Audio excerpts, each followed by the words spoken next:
نے عورت کی عزت و آبرو کو مقام دیا ہے، یہ ایسی ویسی چیز نہیں ہے، اس لیے اسلام نے عورت کو پردے کی چار دیواری میں رہنے کی اجازت دی ہے، لیکن اتنا ظالم نہیں ہے اسلام کہ اس عورت کو بیماری کی حالت میں باہر نکلنے کی اجازت نہ دے، ڈاکٹر سے چیک اپ کرانے کی اجازت نہ دے۔ عورت اپنے دائرے میں رہ کر اسکول جا سکتی ہے پڑھانے کے لیے، مدرسے جا سکتی ہے پڑھانے کے لیے، اپنے دائرے میں رہ کر نرسنگ کورس کر سکتی ہے، ہاسپٹل جا سکتی ہے، وہ نرس بھی بن سکتی ہے، اپنے دائرے میں رہ کر وہ کون سا کام ہے تو عورت نہیں کر سکتی ہے، لیکن دائرے میں رہ کر اسلام نے دائرہ ہی تو متعین کیا ہے۔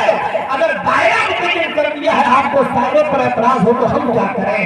ورنہ آپ نے عورت کو کتنی عزت دی ہے وہ مجھے معلوم ہے، 2 روپے کا صابن بھی آپ کا اس وقت تک نہیں ڈھکتا ہے جب تک اس کے اوپر آدھی ننگی عورت کا فوٹو نہ لگایا جائے، آدھی ننگی عورت کو چسپا نہ کر دیا جائے۔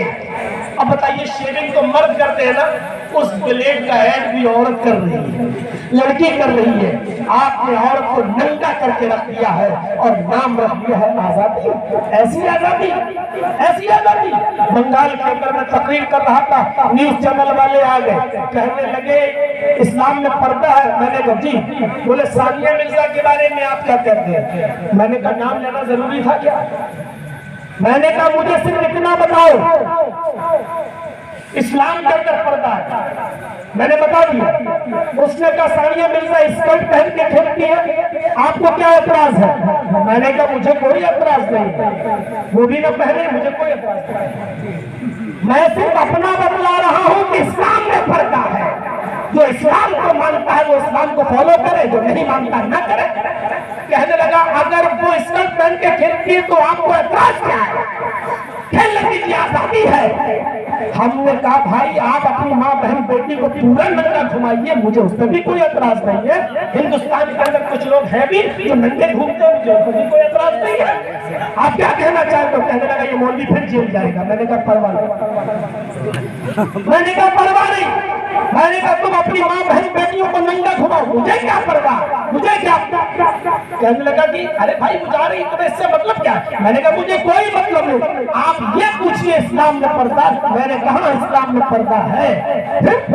اور میں بتاؤں آپ کو ایک بات یاد کر لیجیے گا، یہ ٹی وی ڈیبیٹ پر جتنے یہ ملا جا رہے ہیں نا، میں ان کو کٹ ملا کہتا ہوں، یہ جتنے ڈیبیٹ میں جا رہے ہیں میری سمجھ میں نہیں آ رہا یہ جاتے کیوں، کون بھیجتا ہے؟ میں تو لکھنؤ میں رہ رہا ہوں، ندوہ کی کچھ علماء سے میں نے بات کی، انہوں نے کہا کہ نہ تو ان کو جمعیت علماء بھیجتی ہے، میں نے اپنے لوگوں سے بات کی، انہوں نے کہا ان کو جمعیت اہل حدیث بھیجتی ہے، میں نے جماعت اسلامی کے لوگوں سے بات کی، انہوں نے کہا ان کو جماعت اسلامی بھیجتی ہے۔ جب ان کو کوئی تنظیم بھیجتی ہی نہیں ہے تو تم کس کی نمائندگی کرنے کے لیے جاتے ہو؟ کس کے؟ اور جا کے ذلیل ہو کر چلے آتے ہو۔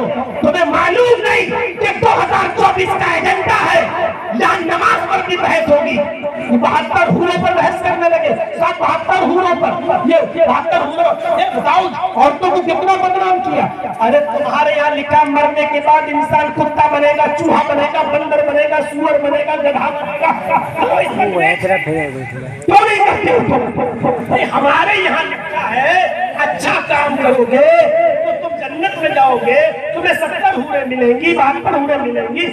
ہم آپ سے تو نہیں کہہ رہے ہیں کہ آپ زبردستی کے آپ آئیے اور 72 حوروں کو آپ حاصل کیجیے، آپ اس پر ڈیبیٹ کیوں کر رہے ہیں؟ اور اگر اس پر ڈیبیٹ کر رہے ہو تو آپ کی کتابوں میں لکھا ہے جوا کھیلنے والے کو بھینس کا جنم،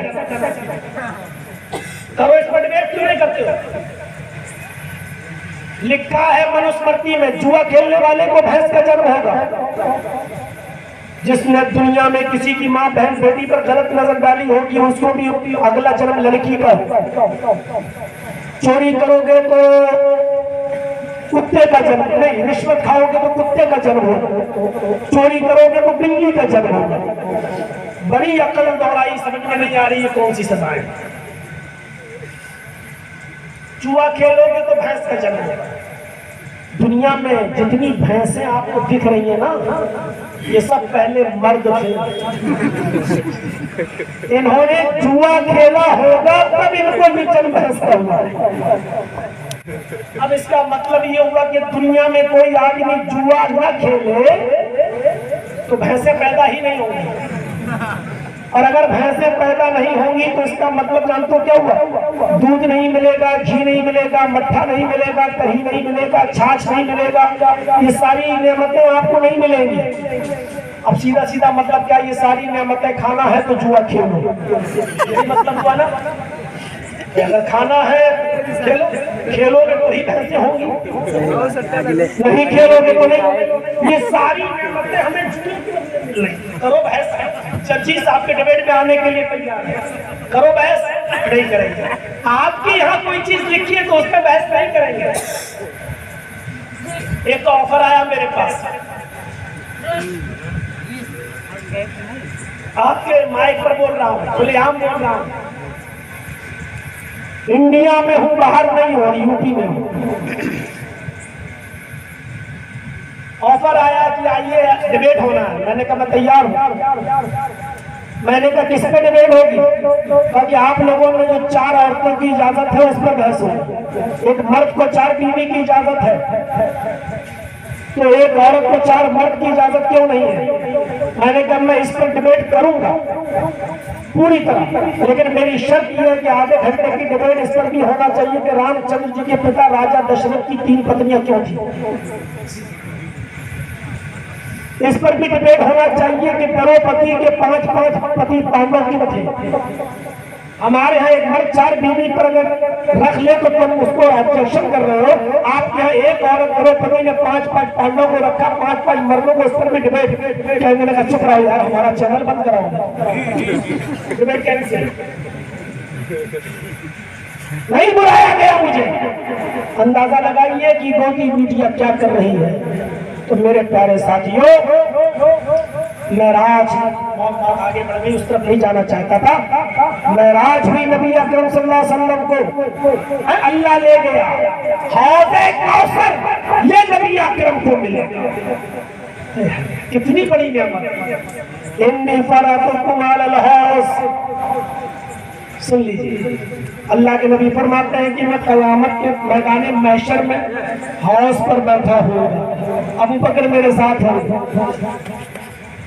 میں بھی ایک کاربہ ہوں، جو آئے گا پانی پیے گا، میں اس کو پلاؤں گا، اور جو میرے ہاتھ سے ایک بار پانی پی لے گا لم یسمع ابدا، 50,000 سال کا دن ہوگا، 50,000 دن کا، وہ 50,000 کا وہ ایک دن ہوگا۔ اللہ کے نبی کیا کہتے ہیں؟ جو ایک بار میرے ہاتھ سے حوض کوثر کا پانی پی لے گا پھر اس کو پورے عرصے محشر پیاس نہیں لگے گی۔ لوگ آتے جائیں گے، پانی پیتے جائیں گے، میں پلاتا جاؤں گا، پھر ایک قوم آئے گی میرے پاس، فرشتے دیوار بن کر کھڑے ہو جائیں گے، ان کو ڈھکیل دیں گے، پانی نہیں پینے دیں گے۔ میں کہوں گا ان کو آنے دو، ارے یہ تو میری امتی ہے۔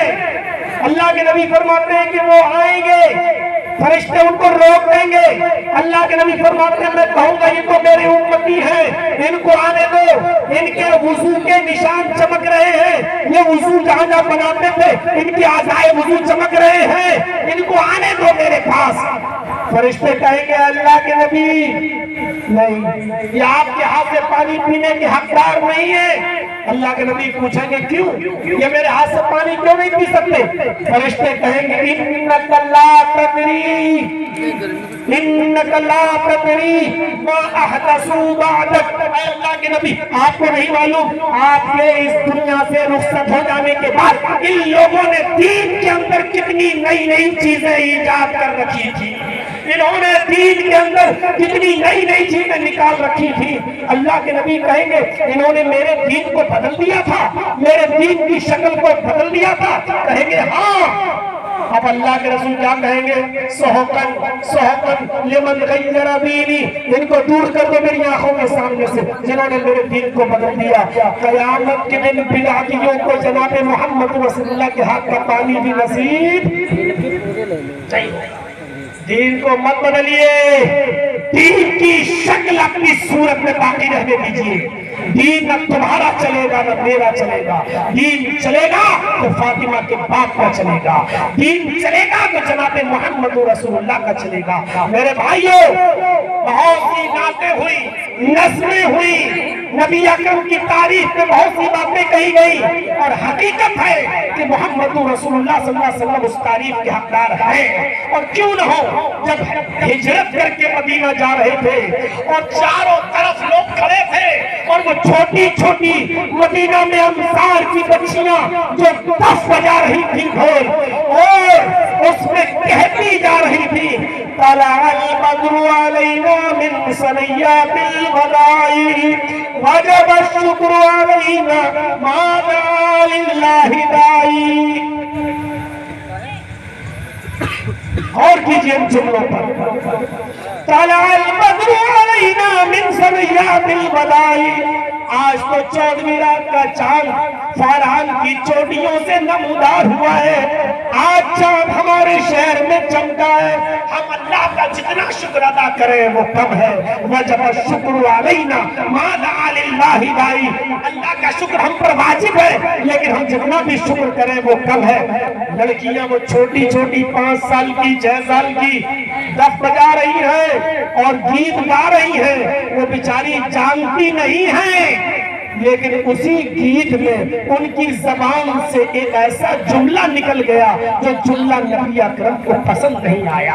ان بچیوں نے گیت گاتے گاتے کہا وَفِينَا نَبِيٌّ يَعْلَمُ مَا فِي غَدٍ، آج ہمارے درمیان ایک ایسے رسول، ایک ایسے نبی آ گئے ہیں جو کل کی بات بھی جانتے ہیں، کل کیا ہونے والا ہے وہ بھی بتا دیتے ہیں۔ اللہ کے رسول اپنی اونٹنی سے اتر گئے، جب تک تعریف ہو رہی تھی ٹھیک تھا، لیکن جب یہ سنا کہ یہ چھوٹی چھوٹی بچیاں کہہ رہی ہیں کہ ہمارے درمیان ایک ایسے نبی آ گئے جو کل کی بات بھی جانتے ہیں، ابھی سے اگر ان کی اصلاح نہیں کی گئی تو بڑے ہو کر یہ بہت بڑے شرک میں مبتلا ہو جائیں گی۔ اللہ کے نبی اپنی اونٹنی سے اترے اور فرمایا دعی ہاذہ الکلمات، اے بچیوں یہ جملہ چھوڑ دو، یہ جملہ نہیں پڑھو، اللہ کی قسم مجھے نہیں معلوم کہ کل میرے ساتھ کیا ہوگا اور تمہارے ساتھ کیا ہوگا، مجھے نہیں معلوم۔ یہ جناب محمد رسول اللہ تھے جو اونٹنی سے اتر کر ان بچیوں کو سمجھا رہے ہیں اور یہ کہہ رہے کہ دعی ہاذہ الکلمات، ان جملوں کو چھوڑ دو۔ یہ نبی، یہ پیغمبر ہے جناب محمد رسول اللہ صلی اللہ علیہ وسلم، جو تعریف ہو رہی ہے، ٹھیک ہے تعریف کے مستحق ہے کہ آج 14ویں رات کا چاند اور حقیقت میں خوبصورت ہے اللہ کے نبی، کیوں نہیں تعریف کی جائے گی؟ ہندو دھرم کی کتاب بھاگوت پران کے اس 12 کے ادھیائے 2 نمبر 19 میں لکھا ہوا ہے اشوما وچرن نشنا وچرن نشنا چھوڑیا ہائینا پرتی مگوتی میرے پرنگ گچھتے دسیوں نے کوٹی چھوڑی ہمیشیتی، اتنا سندر ہوگا امرشی، اتنا سندر ہوگا جو تمہارے وچاروں میں نہیں، تمہارے خیالوں میں نہیں آئے گا۔ وچرن نشنا چھوڑیا ہائینا پرتی مگوتی میرے پرنگ گچھتے دسیوں نے کوٹی چھوڑی ہمیشیتی، اس کے شریر سے اتلیت تیز کی کرنیں چھٹک رہی ہوں گی، اتنا سندر ہوگا کہ تمہارے دماغ میں نہیں آئے گا۔ واقعی اللہ کے رسول اتنے خوبصورت تھے جو کسی کے دماغ میں نہیں آتے تھے۔ اگر آپ کی خوبصورتی کسی کے دماغ میں آ جاتی تو سب کی بات ایک ہی ہوتی، کسی نے کہا کہ وہ چاند کی طرح تھے، کسی نے کہا کہ وہ سورج کی طرح تھے، کسی نے کہا کہ وہ دودھ کی طرح تھے، کسی نے کہا کہ وہ برف کی طرح تھے۔ اپنے الگ الگ تاریخ میں لوگوں نے اپنی اپنی باتیں کہی ہیں، اپنی اپنی باتیں کہی ہیں۔ میرے پیارے ساتھیوں، حسان ابن ثابت نے بھی جو باتیں کہی ہیں وہ باتیں دوسرے بات میں کی، وہ احسن منک لم تر قط عینی واجمل منک لم تلد النساء خلقت مبرئا من کل عیب۔ میرے بھائیوں، حضرت حسان ابن مالک نبی کی تعریف میں بس یہی کہہ رہے ہیں کہ اللہ کے نبی میں آپ کی تعریف میں کیا کہوں، اتنا کہہ دیتا ہوں کہ احسن منک لم تر قط عینی، میری آنکھوں نے آپ سے زیادہ خوبصورت کسی کو دیکھا ہی نہیں ہے۔ لم تر قط عینی واجمل منک لم تلد النساء، اور صاف صاف سیدھے سیدھے شارٹ کٹ میں کہہ دو کہ دنیا کی کسی بھی عورت نے آپ سے زیادہ خوبصورت بچہ پیدا